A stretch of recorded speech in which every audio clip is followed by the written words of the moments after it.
Great. Hello to those of you that are tuning in. Thank you for joining us. My name is Allison. I'm here at the Business for Peace office in Oslo, Norway.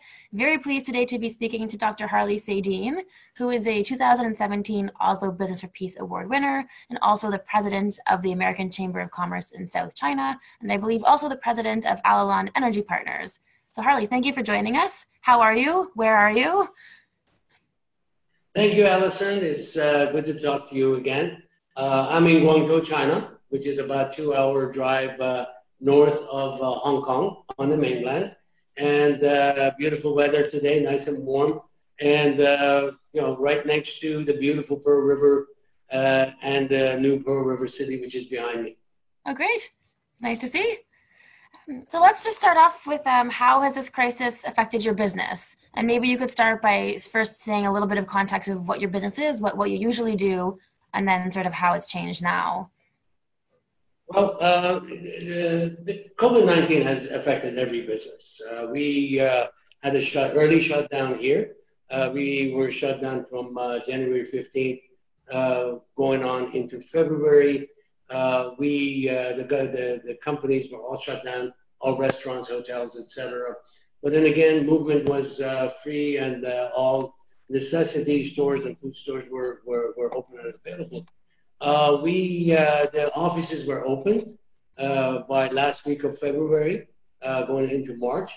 As for my company, of course, we had everyone working from home after the offices opened because there was no reason to really go back to the office. The chamber itself, by agreement, we let all of our employees to continue to work an extra 2 weeks from home. And of course, because we had worked for the last 15 years with our member companies, members of the American Chamber of Commerce, to prepare plans in case of an epidemic, they were prepared, and we were probably the least affected companies in China as a result of that. Wow. We worked with our chamber team, which I'm very proud of, and I'm happy to say that every one of our chamber team members and their families are quite safe, not affected by the virus. Even for the extended family of more than 1 million employees that are hired by members of the American Chamber of Commerce companies, more than 2,300 members. We've had only one reported case out of all of our member employees. So we're very happy that our preparedness and our ability to deal with the virus and our willingness to face the problem head on has helped keep our employees safe. As I said, I'm very proud of our team at the Chamber. We worked very hard from home. Our first priority was to raise money because in every country, regardless of the wealth level of the country or the development level of the country, there are those who are not fully caught up or left behind at times, and they need help. We were successful to raise, together with our companies, $38 million by February 13th. And that money was distributed to those who needed it the most in China, of course, in other countries like Cambodia, as well as even the United States. We have, in addition to $38 million in cash, we raised $1.05 million in-kind donations of masks and PPEs that we distributed to the frontline workers in U.S., in Cambodia, as I said, Philippines, and China as well. That was a priority to help raise money. And of course, business, as I've said before, business has an obligation to move ahead and not wait for direction. We cannot wait for governments to get their acts together. They have their own priorities. Business needs to jump into action in order to make up the voids, to fill the voids, to deliver the products that are needed, to guarantee that the supply chain continues to work. As a chamber, we worked very hard to do several studies in the process. We actually delivered a study on the impact of COVID-19 on the supply chain on March 18th. This particular study actually sent shockwaves throughout the world because it was published in literally every portal and news outlet in the world because it raised the alarm that as we did this study, 32% of the companies that we studied, 237 companies in China, they were already facing shortages of material goods and components. 15% of them were already out. What we also realized is that a good portion of that was attributed to countries like US, Europe, countries in Europe, Japan, Korea, and some Asia-Pacific countries. And we wanted to make sure that we find ways to guarantee the movement of supplies in order to continue the performance production that's needed to keep people fed and supplied throughout this ordeal. Can we get that link? Is that a public report? We can share that. We can get that from your team? Absolutely. All of our publications are available online free of charge at www.amcham-southchina.org. We've had thousands of copies of our studies that have been downloaded, and of course they're available to anyone, anywhere in the world. That's great. Great. Well, yeah, direct people there as well. So I was going to ask you a bit more about the work you're doing in response to this crisis. We are continuing to work to make sure that we are helping people with immediate need, with masks, with supplies, frontline workers with PPEs that are necessary, helping to make sure that the supply chain is open and operational. We have worked very closely with the government agencies here in South China to make sure that companies actually restarted their operation. Probably were properly staffed. I'm happy to say that the cooperation from Chinese government agencies have been extraordinary. It has been extraordinary, and they've been extremely supportive. 95% of our companies, as of May 1st, were already fully operational. The rest are becoming operational, but part of that is because there's some 50,000 expats who have not been able to return to China as of right now. But we're working even with the Guangdong Department of Commerce, Guangzhou, Shenzhen, and other cities' departments of commerce, including Dongguan, and foreign affairs offices to try to find ways to repatriate the top executives with their companies so that production can begin to continue as it has in the past. Sounds like it keeps you very busy. And so we like to talk a lot about business leadership, and it's so wonderful to hear that pretty much everybody in your network, knock on wood, is safe and healthy. But how have you as a leader responded to the needs of your team? What have the sort of leadership demands been on you? Well, the team has been extremely supportive. We have an excellent team.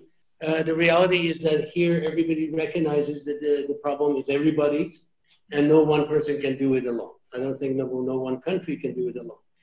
One of the things that I think we talked about briefly before the interview is the fact I remember an article written by Keith Bradsher, who was at the time bureau chief of New York Times in Hong Kong, where he talked about the possibility of an outbreak in 2006.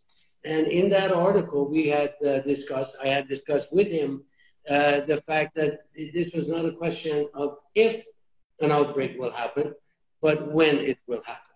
It is very unfortunate that it has finally happened, some 14 years later after that article. During that process, we had already done a survey of our companies, member companies, to see how prepared they were in case something happened. 54% at that time did not have plans. So we've worked with them in the last 14 years to make sure that they develop plans. The majority of American companies in South China already have plans, which is why we are least affected and not affected as badly as some other people are. Now, one of the things that really amazes me is that the finger is constantly pointed at the politicians for this lack of being prepared to deal with the outbreak. One of the things that I realized is that there are billions and trillions of US dollars that have been spent on health departments by every country in the world. These are staffed by thousands or tens of thousands of professionals whose job is to have us prepared. And unfortunately, it seems that literally every country has been caught unprepared. And I think that's something that we have to look at, because everybody's pointing the finger at the politicians and saying you did not make the right decisions. Well, the first question that the politician asks when they get inaugurated is not how many masks we have in the basement. Yes. It's ludicrous. Okay? Right. So the reality is that the question should have been asked by the people whose career is to protect us. And for whatever reason, they failed us. And I think what we need to do after this crisis is over is to re-examine how can we change the process so that the people in charge of having us prepared will actually have us prepared, the last time. As I've said, we've seen movies, many movies that are made about this problem. If Hollywood knew that this was going to happen, I think our government experts should have. Not the politicians, but the career individuals whose job was to do it. Now, one of the things that I consider the responsibility of the business is that while we work hard to try to overcome the difficulties that we are faced right now by the COVID-19, we also need to look forward to the future. We can't wait for others to decide what it is we do. For example, my partners and I, our company, we built a power plant in a poor area of China some 27 years ago, in 1993. And that area developed as a result of having electricity. And actually it's become one of the most well-off areas of China. We decommissioned that power plant several years ago in order to reduce the carbon footprint of the city that we had built it in. And but one of the things that we had done is we had taken care to make sure that the land the power plant operated on stayed pristine and in great condition. As a result of that, we are now able to redevelop that land into one of the world's largest medical instrument development and manufacturing centers.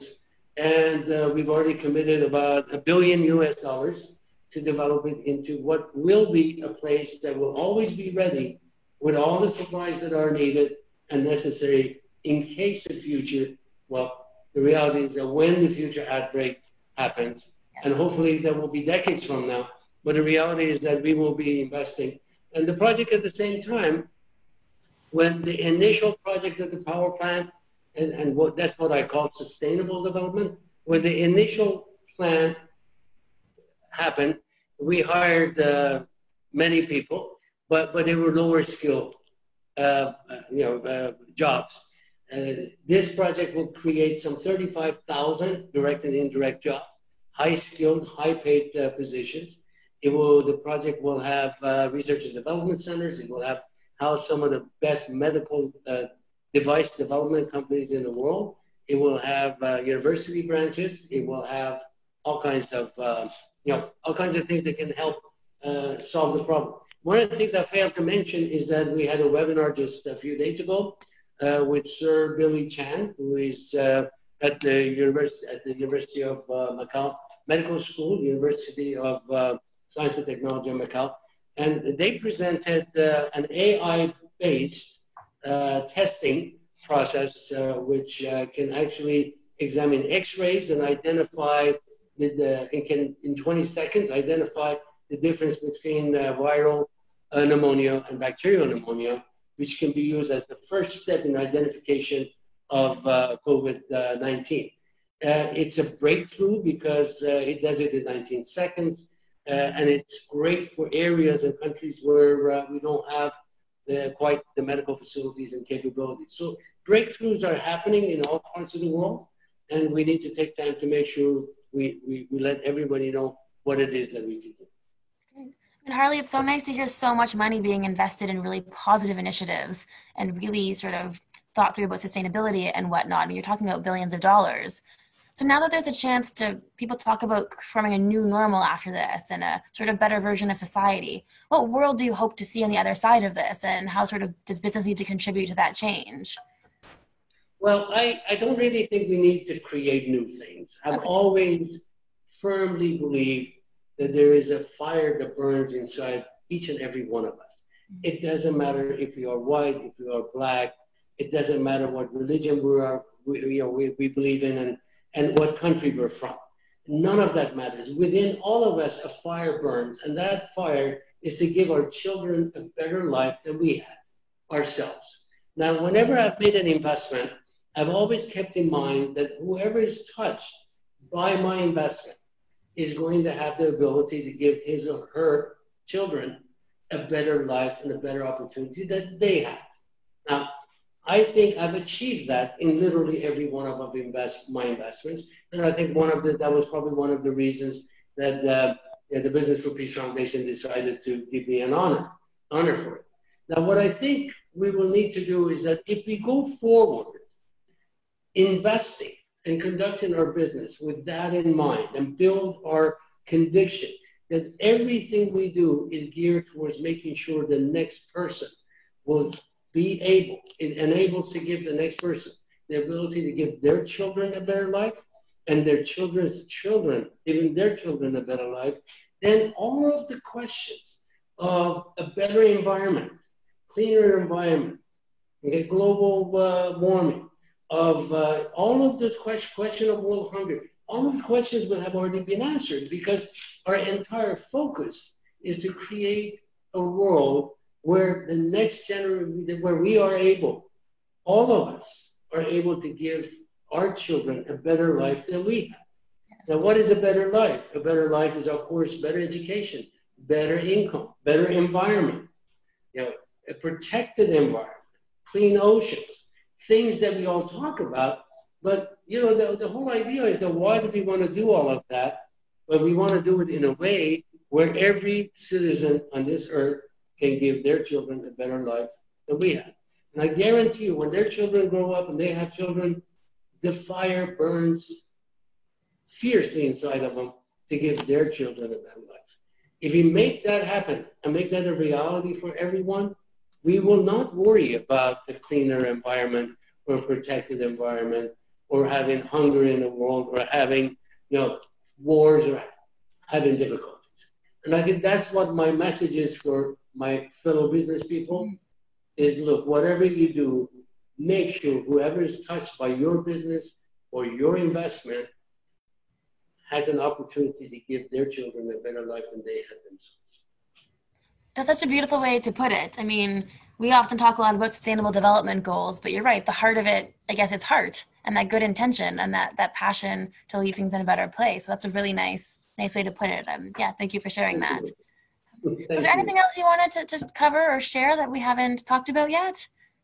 No, I just want to congratulate you, congratulate all my friends over at Business for Peace Foundation for the work that you do. I want to thank the Committee of Nobel Laureates in Peace and Economics, who every year work so hard to make sure that the best people in the world who are business worthy receive the award. I really feel bad that this year's winners are waiting for a time where they can actually get together in Oslo and enjoy their reward. I think I was told that they've been notified, but they're asked not to tell anybody, and I'm sure they're very anxious to let their relatives know. So I wish them the best of good fortune. I thank them also for their patience. That we cannot take care of them as we have in the past, but I'm sure their contribution going forward is going to be extremely important. One of the things I said when I received the Business for Peace Award was the fact that the award is not going to be judged based on the award. The award is going to be judged based on what the awardees will do after the award.